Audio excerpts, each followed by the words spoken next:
Hola, buenos días. Mi nombre es Eric Musuño Sosa, estudiante de octavo semestre de la Facultad de Medicina de Ciudad Mendoza de la Universidad Veracruzana. Y en esta ocasión, por parte de la experiencia educativa de otorrinolaringología, vamos a realizar lo que es la práctica de taponamiento anterior y posterior. Bien, tenemos aquí lo que es nuestro modelo anatómico que fue realizado en equipo, con el cual vamos a realizar los taponamientos nasales respectivos, y también tenemos nuestro material con el que vamos a trabajar, que va a ser primero el equipo de protección personal, ya que como regla general recordemos, cuando vayamos a manejar líquidos de cualquier persona, debemos usar al menos el equipo de protección personal básico, que va a constar de una mascarilla o cubrebocas, unos gogles o careta y guantes. Y además también vamos a tener nuestro instrumental para realizar la práctica, que va a ser una tijera recta, una pinza de disección sin dientes, una pinza de Kelly, una pinza mosquito y nuestros materiales para la práctica propiamente, que van a ser un rinoscopio con su espéculo nasal, un tronco laríngeo con abate-lenguas, una esponja de Merocel, que en este caso va a estar reemplazada por lo que es un algodón absorbente con su respectiva guía, nuestro micropor para realizar las fijaciones, la gasa serpentina, que en este caso es reemplazada por lo que es una venda cortada a la mitad, nuestra gasa bigotera y una sonda Foley, que en este caso va a ser sustituida por lo que es una jeringa de 20 mililitros, una manguera o tubo flexible y además un globo. Por otro lado también tenemos nuestros medicamentos con los que vamos a realizar la práctica, que va a ser ungüento de vaselina, crema de garamicina, gentamicina tópica, nuestro antibiótico, anestésico local, que es lidocaína el 10%, un vasoconstrictor, fenilefrina el 0.25% y agua oxigenada para poder realizar esta práctica. Previa asepsia y antisepsia, vamos a proceder entonces a colocarnos nuestro equipo de protección personal, el cubrebocas, los gogles y los guantes, procurando no tocar las zonas que estén estériles del guante para no infectar o provocar una infección en nuestro paciente.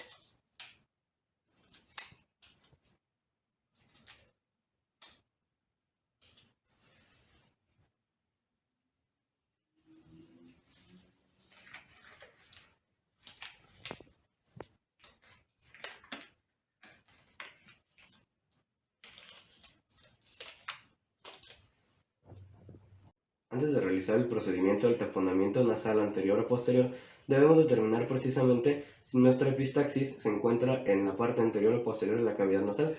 Y bueno, mientras realizamos esto, ¿qué es la epistaxis? Pues es precisamente eso, un sangrado en la cavidad nasal o hemorragia que puede ser anterior, en este caso se va a encontrar en lo que es el plexo de Kieselbach, en el área del Lidl, o si es posterior, vamos a encontrar la lesión a nivel de la arteria esfenopalatina y sus ramas. Entonces, para explorar esto, vamos a primero tomar nuestro rinoscopio y vamos a introducirlo en la narina del paciente. Dilatamos y encendemos la luz para observar alguna lesión que se encuentre a nivel de lo que es el área del Lidl. En el caso de encontrarla, procederemos a realizar el taponamiento nasal anterior. En caso de que no se encuentre, entonces retiramos lo que es el espéculo nasal, colocamos el tronco laríngeo y con ayuda del tronco laríngeo vamos a observar lo que es la pared posterior de la faringe del paciente. Introducimos el abate-lenguas, encendemos la luz y si observamos en esta zona lo que es descarga hemática posterior, podemos determinar que entonces se trata de una epistaxis posterior. Entonces procederemos a realizar el taponamiento nasal posterior. Bien, entonces primero, generalmente la mayor parte, en el 90% de los casos, vamos a encontrar una epistaxis anterior. Y antes de realizar los taponamientos, intentaremos cohibir la hemorragia mediante la aplicación de lo que es una torunda bañada en lidocaína y fenilefrina, o en el caso de que esté contraindicada la fenilefrina, como en los casos de hipertensión arterial, con agua oxigenada en una dilución 50-50. de lidocaína y agua oxigenada. Procederemos entonces a introducir con cuidado el algodón, la torunda, en la cavidad de nuestro paciente a nivel del vestíbulo nasal, y entonces vamos a hacer presión en ambas alas de la nariz por unos 5 a 10 minutos. Posteriormente, retiraremos lo que es la torunda. Y si se cohíbe la hemorragia, entonces podemos dar de alta al paciente con las precauciones adecuadas, y si no, procederemos a realizar el taponamiento nasal anterior. Bueno, ahora vamos a colocar lo que es nuestro taponamiento nasal anterior. Primero vamos a quitar estos basura de guantes y el algodón, lo vamos a retirar y vamos a proceder a primero tomar nuestra gasa serpentina, y antes de realizar el taponamiento vamos a impregnar esta gasa con lo que es lidocaína. Si está indicada la fenilefrina, en el caso de que no, agua oxigenada, de la misma forma que en el algodón, en una relación o proporción 50-50. Y además, procederemos a colocar nuestro antibiótico tópico, que es la gentamicina. ¿Por qué? Porque en estos casos, este taponamiento nasal anterior debe permanecer por hasta 2 a 3 días en la cavidad nasal del paciente, por lo que se necesita aplicar este antibiótico para prevenir una infección, es decir, es un antibiótico profiláctico. Bueno, ahora vamos a tomar lo que es nuestra pinza de Kelly, que en este caso va a ser la sustitución para la pinza de bayoneta para colocar el taponamiento, y también nuestras pinzas de disección, que en este caso van a ser el reemplazo del espéculo nasal para la dilatación de las narinas. Entonces procederemos a colocar las pinzas, y con ayuda de la pinza Kelly vamos a colocar el taponamiento de tal forma que llegue hasta la pared posterior de lo que es la nariz, la cavidad nasal, sin llegar hasta el cabum o lo que es la nasofaringe. Bien. Tenemos que ir dando vueltas en cada uno de estas posicionamientos de la gasa para que se pueda aplicar de tal forma que vaya curveando y se forme en la parte posterior una curva de la gasa para que se quede, digamos, anclada a lo que es la pared posterior y evitar que el paciente pudiera deglutirla.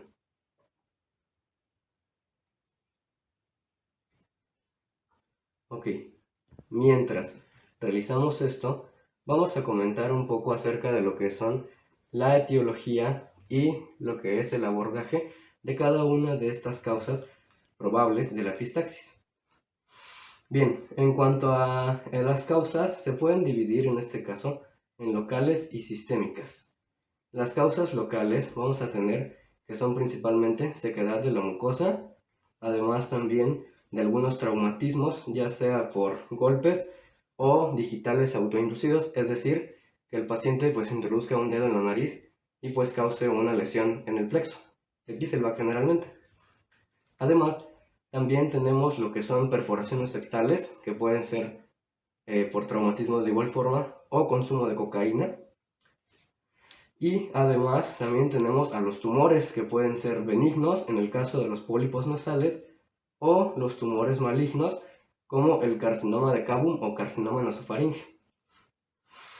Bien, en cuanto a lo que son las causas sistémicas, pues tenemos de primera instancia a la hipertensión arterial, luego a lo que es la arteriosclerosis, después tenemos a la insuficiencia hepática, esto principalmente debido a que hay alguna deficiencia en los factores de la coagulación y esto causa los sangrados nasales. Además también el consumo de algunos medicamentos como lo son los antiinflamatorios no esteroideos o anticoagulación oral. Y también pues tenemos una causa especial que es sistémica y local, que es la conocida enfermedad de Rendu-Osler-Weber o telangiectasia hemorrágica hereditaria. El abordaje pues va a ser en causas generales. En este caso, primero abordar lo que es como tal la epistaxis, que primero va a ser con lo que es precisamente los taponamientos. En el caso de que no se cohíba la hemorragia con el taponamiento, entonces procederemos a realizar una intervención por parte del servicio de otorrinolaringología de lo que va a ser la cauterización con un tubo de nitrato de plata de las arterias de la cavidad nasal. En caso de que no sea así o no se cohíba así la hemorragia, se derivará entonces a lo que es una embolización de arterias, ya sea de las etmoidales o la labial superior, la palatina mayor o la esfenopalatina, y en caso de que aún así no funcione, entonces vamos a realizar, o más bien el cirujano o el otorrinolaringólogo va a realizar lo que son la ligadura de las arterias carótida externa e interna. En el caso entonces de que sean, esto es en el abordaje general, en el abordaje específico, para las causas locales, pues tenemos primero la resequedad de la mucosa, ¿no? Que ya habíamos hablado, con lo cual esto lo vamos a lograr mediante lavados nasales para humidificar la mucosa nasal con solución salina isotónica. Para lo que es, la perforación del tabique, pues es corrección quirúrgica. De igual forma, como teníamos los traumatismos, será reducción cerrada o reducción abierta de acuerdo al grado y el tipo de fractura.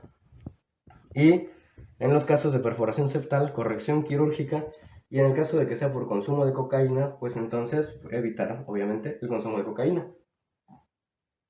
Bien, antes de continuar con esto, ya tenemos lo que es nuestro taponamiento nasal, como podemos observar, y procederemos entonces a realizar su fijación, la cual va a ser con un vendaje, con una fijación en B.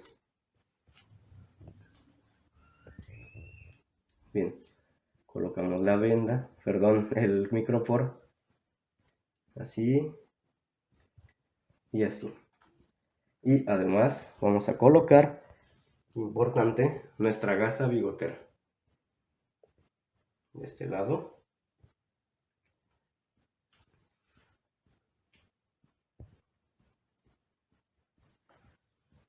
Y así queda nuestro taponamiento nasal sin llegar hasta lo que es el cabum o la nasofaringe.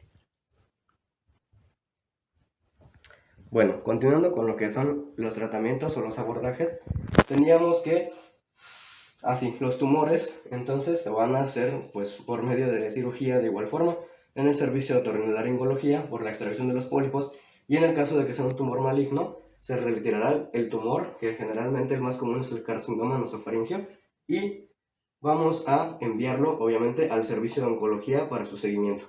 Y en las causas sistémicas, pues la hipertensión arterial y la arteriosclerosis, evidentemente que va a ser con el control con medicamentos.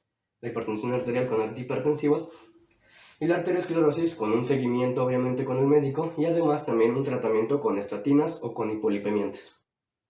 También en la insuficiencia hepática, pues esto es un manejo multidisciplinario, obviamente, y también en el caso de la enfermedad de Rendu-Osler-Weber o de otras discrasias sanguíneas que olvidé mencionar que también pueden ocurrir, como son la enfermedad de von Willebrand o lo que es la hemofilia. En este caso, pues obviamente que vamos a tratar de restituir el factor de coagulación faltante.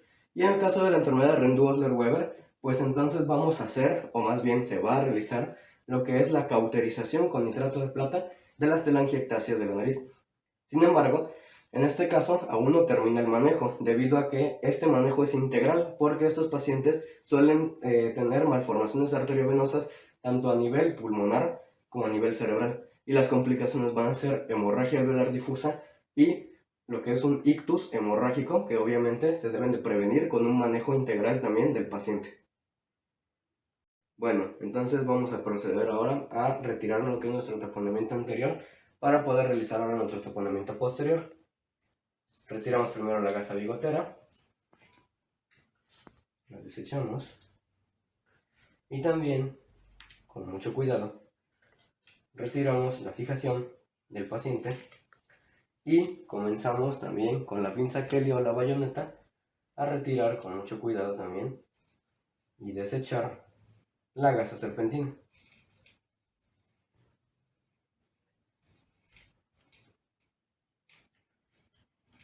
Con mucho cuidado para evitarle molestias al paciente o que pueda haber un sangrado reactivo. Y bien, esto sería todo del taponamiento nasal anterior. Ahora vamos a continuar con el taponamiento nasal posterior. Retiramos nuestros desechos y colocamos aquí nuestra pinza y vamos a proceder con el taponamiento con la sonda Foley. Es importante primero aquí con la sonda Foley revisar la integridad del globo y de la sonda como tal. Así que insuflamos un poco y vemos que el globo está estable. Quitamos el aire y procedemos ahora a lo que es impregnar también nuestra sonda con un poco de vaselina, también lidocaína de ser posible, para evitarle también molestias al paciente. Y además, aquí también la crema de garamicina. ¿Por qué? Porque ese taponamiento es aún más prolongado, es generalmente de hasta 3 a 4 días. Bien, entonces vamos a proceder a poner nuestra sonda de tal forma que vamos a tomar nuestras pinzas de Kelly y, sin hacer presión para no arruinar la integridad de la sonda, colocamos la sonda ligeramente, con mucho cuidado también, en la cavidad nasal del paciente, tratando de pegarlo lo más posible al piso de la nariz, de la cavidad nasal, y una vez que lleguemos a lo que es la parte posterior, a la nasofaringe, la iremos introduciendo lentamente y bajando hasta llegar cerca del paladar blando. Y en este momento, vamos a realizar lo que es nuestro insuflado de la sonda. Generalmente es con 10 centímetros cúbicos de suero salino, pero en este caso voy a utilizar 20 de aire para que el globo se pueda mantener.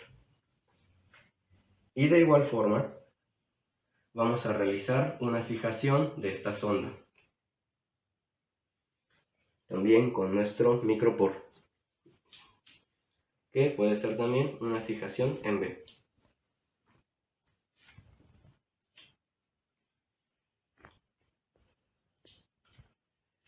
Y debemos recordar que siempre que se realice un taponamiento nasal posterior, se debe realizar también un taponamiento nasal anterior. En este caso, para ya no volver a introducir lo que es la gasa serpentina, vamos a utilizar una esponja de Merocel, que de igual forma podemos bañar con agua oxigenada o con lidocaína o con garamicina, si no lo hemos hecho con la sonda anteriormente, y con cuidado la introduciremos también con nuestras pinzas Kelly, despacio en la cavidad nasal del paciente.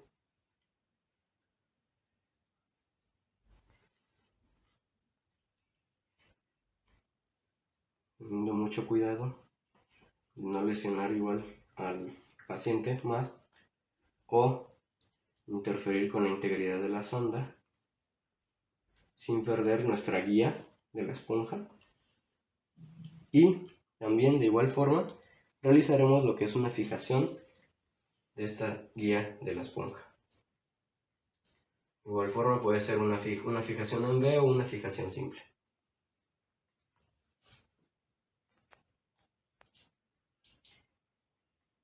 Sobre la sonda y listo.